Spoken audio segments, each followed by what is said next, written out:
Hello, and welcome to Pirate News. I'm Claire Wolfe. Today, I will be bringing you news about events on campus, Zoom classes around New Jersey, and the Supreme Court.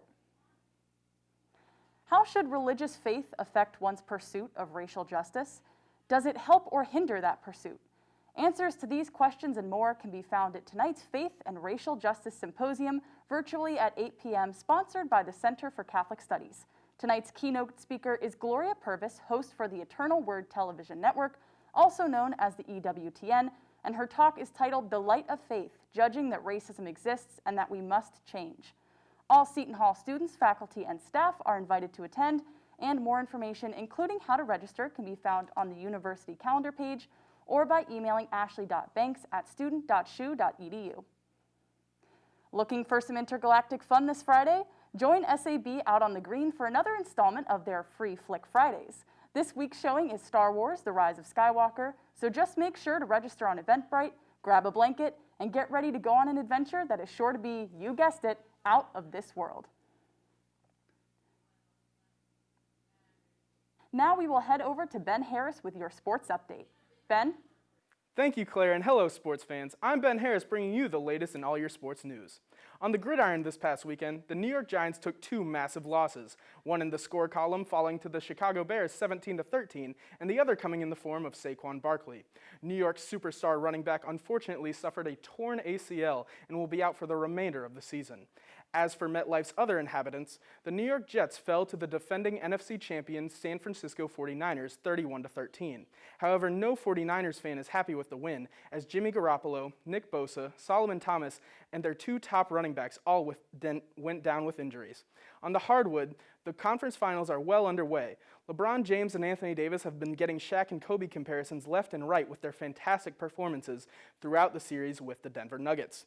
In the East, Kemba Walker and the Celtics will look to even things up, while Jimmy Butler and the Heat want to make up for Game 3 and take a 3-1 lead. Game 4 of the Eastern Conference Finals will be tonight at 8:30 p.m. On the diamond, the Yankees are red hot and have won 10 of their last 12 games. Luke Voit and DJ LeMahieu are circulating around MVP discussions, even with the Bombers' massive list of injuries. They'll play the Toronto Blue Jays tonight at 6:37. In Queens, the Mets aren't exciting anyone on the field. However, the franchise is in the middle of being sold to billionaire Steve Cohen. Rumors are swirling that Cohen will clean house once the sale goes through in hopes to build a contender from the ground up. Lastly, we'll head down to the ice as Game 3 of the Stanley Cup Final will be at 8 p.m. tonight. Nikita Kucherov and the Tampa Bay Lightning will take on Jamie Benn and the Dallas Stars as both teams will be looking to break the 1-1 series tie. That's all I've got for today's sports update. Once again, I'm Ben Harris. Now back to Claire Wolfe with some local stories. Thanks, Ben. As if remote learning wasn't hard enough, 9 students in the Patterson School District are suspended after disrupting multiple Zoom class sessions in which they weren't even registered. These students gained access to the class thanks to links provided by their peers, and once inside shared pornographic material and made threats to teachers. This follows an earlier incident in April in which public schools in Burlington County temporarily withheld the use of Zoom after a hacker showed inappropriate content and used racist language during a middle school class session. District spokesman Paul Brubaker reminds both students and parents that links to virtual classes should not be shared with anyone, and reminded faculty of the measure that they can take to prevent intrusions. Yet another company battered due to the coronavirus. 107 employees could potentially be out of work at Dave & Buster's located at the Willowbrook Mall in Wayne Township due to a threat of bankruptcy. Following the coronavirus pandemic, Dave & Buster's second quarter sales decreased by a whopping 87% compared to 2019, which totals a net loss of $58.6 million.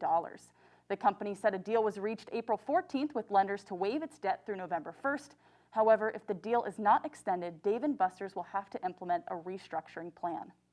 Now we'll take it over to Molly Stoe with your 5-day weather forecast for the South Orange area. Molly? Thanks, Claire. Hello, Pirates. I'm Molly Stoe here with your 5-day weather forecast. I hope everyone enjoyed that taste of fall we had this past week because it's warming up the rest of the week. Today, we will have a high of 80 with a low of 56 with sunny skies. Tomorrow, there's a high of 79 and a low of 55 with clouds most of the day. Friday, we have another high of 80 and a low of 58 and is going to be mostly sunny. Saturday brings a mix of sun and clouds with the high of 79 and a low of 62. Finally, on Sunday, we have some scattered thunderstorms with the high of 79 and a low of 63. That's all for your 5-day weather forecast. I'm Molly Stowe. Now back to Claire with more of the news that you need to know. Thanks, Molly. Senate Majority Leader Mitch McConnell is vowing to hold a vote on President Trump's Supreme Court nominee before this November's election, following the passing of Justice Ruth Bader Ginsburg. McConnell believes that the Senate has sufficient time, with 43 days until the election, to process a nomination due to the fact that Ginsburg's nomination was filled in just 42 days. Demonstrators earlier this week have begun to protest at McConnell's house in response to the 2016 election year in which McConnell blocked President Barack Obama's nominee, Merrick Garland. That's all for today's Pirate News. Once again, I'm Claire Wolfe. Thanks for watching and stay safe.